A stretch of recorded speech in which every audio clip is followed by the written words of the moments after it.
اعوذ باللہ من الشیطان الرجیم، بسم اللہ الرحمن الرحیم۔ حدیث قدسی۔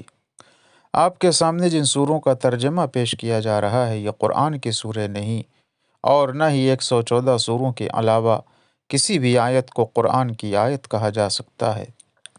یہ توریت کے سورے ہیں جن میں حضرت موسیٰ سے گفتگو کی گئی ہے، اور ان باتوں کو حضرت علی نے اپنی زبان میں پیش کیا ہے۔ 10واں سورہ۔ آدم کے بیٹوں، تمہارے پاس پروردگار کی طرف سے حق آ چکا ہے، اب جس کا جی چاہے ایمان لے آئے اور جس کا جی چاہے کافر ہو جائے۔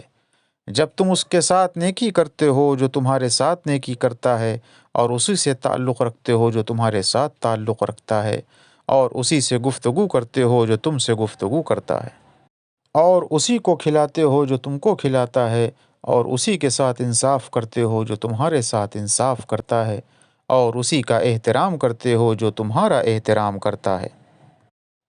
ایسی حالت میں ایک کو دوسرے پر کیا بڑائی حاصل ہے؟